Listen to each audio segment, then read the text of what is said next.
Petition విచారణ అర్హత ఉందో లేదో నిర్ధారణ తర్వాతే ప్రమాణం చేయడానికి ఆహ్వానించిన సంగతి మీకు గుర్తు చేస్తున్నాను. అదేవిధంగా ఆంధ్రప్రదేశ్ 16వ శాసనసభ సభ్యుల ప్రమాణ స్వీకార కార్యక్రమంలో 21/6/2024 జరిగింది.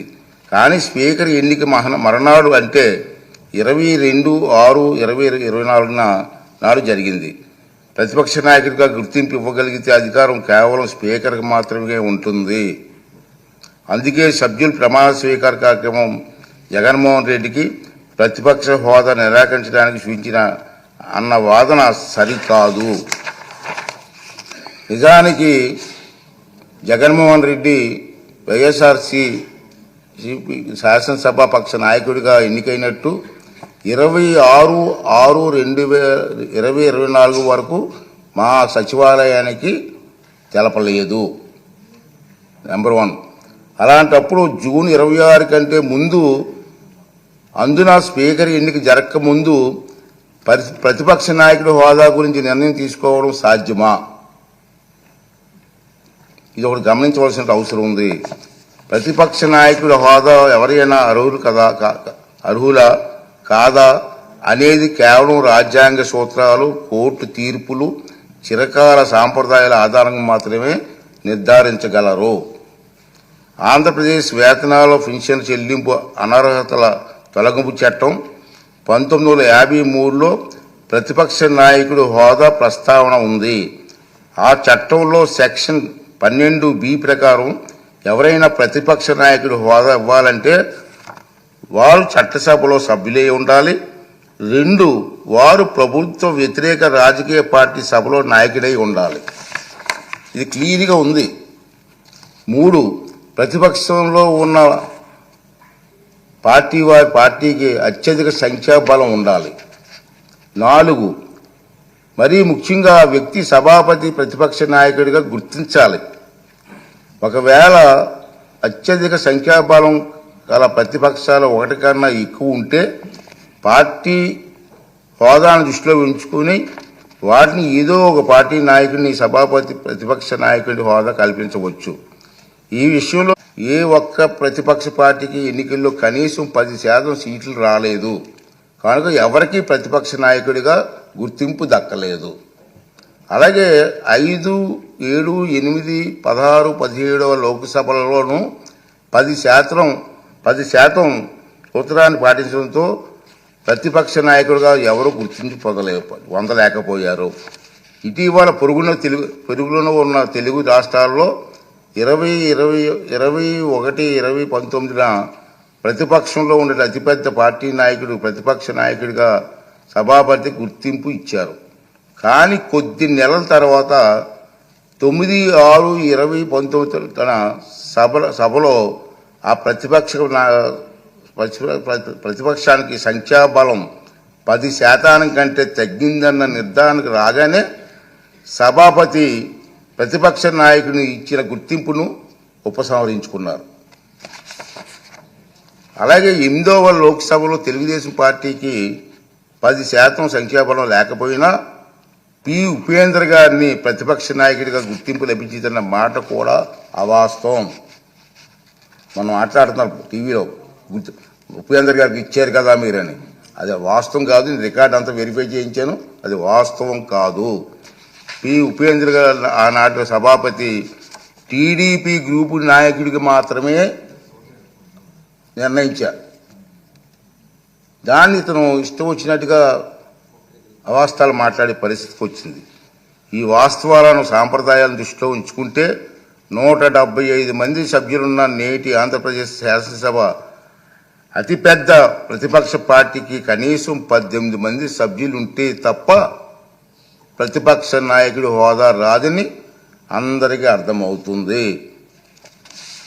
ఈ నిబంధనలు సాంప్రదాయాల ఉదాహరణలో జగన్మోహన్ రెడ్డికి తెలియదని చాలామంది అనుకుంటున్నారు. కానీ తప్పు. తెలుసు.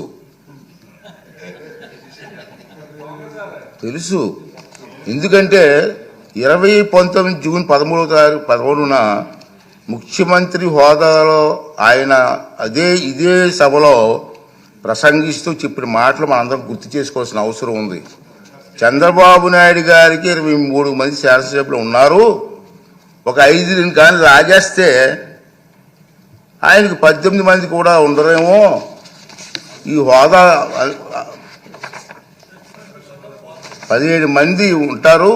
అప్పుడు ఆయన ప్రతిపక్ష నాయకుడు స్టేటస్ కూడా ఉండదని చెప్పి ఇదే జగన్మోహన్ రెడ్డి గారు ఈ హౌస్లో మాట్లాడిన సంగతి మీ అందరికీ తెలుసు. మరి నాకు తెలియ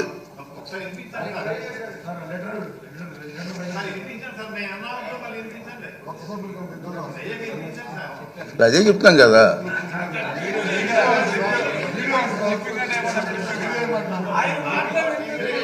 ఆయన మాటలు వినిపించాలా? అయితే మరి రికార్డు చేయాలి, మరి వినిపిద్దాం.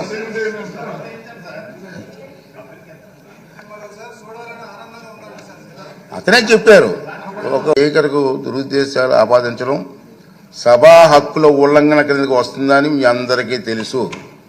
ఈ పాయింటే. అయినప్పటికీ వైఎస్ జగన్మోహన్ రెడ్డి ఇప్పటి వరకు సాధించిన దుష్ప్రచారాన్ని సంధి ప్రేలాపనలు అంటాను నేను. మా సైడ్ సంధి ప్రేలాపనలు అంటారండి. సంధి ప్రేలాపనలను పరిగణలోకి ప్రేలాపనలుగా పరిగణించి క్షమిస్తున్నాను. సభాపతి హోదాలో క్షమిస్తున్నాను. ఈ ధోరణి ఇలాగే కొనసాగిస్తే భవిష్యత్తులో ఎలాంటి చర్యలు తీసుకోవాలనేది ఈ సభలోని సభ్యుల సమిష్టి విజ్ఞతకు వదిలేస్తున్నాను. రూలింగ్ అవునండి, మీరు సభాపతి చేశారు కదా.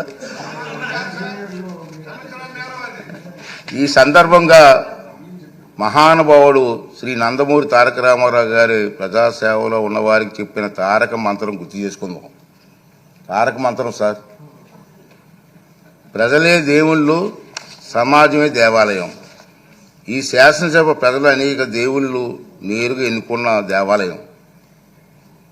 మళ్ళీ ఒకసారి రిపీట్ చేస్తాను, ఈ శాసనసభ ప్రజలు అనే దేవుళ్ళు నేరుగా ఎన్నుకున్న దేవాలయం. ఇది మనకు దేవాలయం లాంటిది. స్పీకర్గా నా బాధ్యత ఈ దేవాలయానికి నేను పూజారిగా పనిచేస్తున్నాను మాత్రమే, అంతే కదండి. దేవుడు తిరస్కరించిన వరాన్ని పూజారి నుండి ఆశించడం ఎంత తప్పు కదండి. దేవుడి నిర్ణయం 11 మంది ఇచ్చాడు, కానీ నేను ఏం చేస్తాను? పూజారికి నేను ఏం చేయగలను?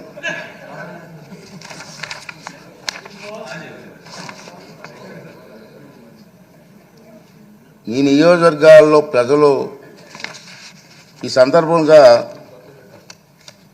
వాళ్ళ సభ్యులు కూడా రావట్లేదు, మీరు చూస్తూనే ఉన్నారు. ఈ సందర్భంగా సభకు దూరంగా ఉంటున్న సభ్యులకి నా విజ్ఞప్తి ఏంటంటే, మీ నియోజకవర్గాల్లో ప్రజలు మీకు ఇచ్చిన గౌరవాన్ని, బాధ్యతను గుర్తు చేసుకోండి. మీకు సభకు దూరంగా ఉంటే మీ నియోజకవర్గాల సమస్యలు సభలో ఎవరు ప్రస్తావిస్తారు? వాటికి పరిష్కారాలు ఎలా సాధిస్తారు? ఈ బాధ్యతను గుర్తించి మిమ్మల్ని నమ్ముకున్న మీ ప్రజల గొంతు వినిపించడానికి సభకు హాజరు కావాలని, రాజ్యాంగం మీకు అప్పగించిన బాధ్యతను సమర్థవంతంగా నిర్వహించాలని విజ్ఞప్తి చేస్తున్నాను. నమస్కారం.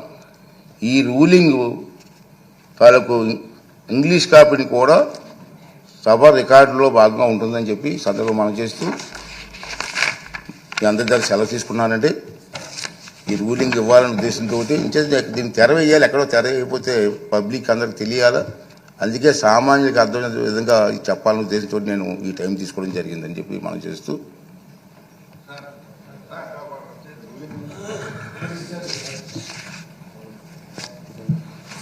అధ్యక్ష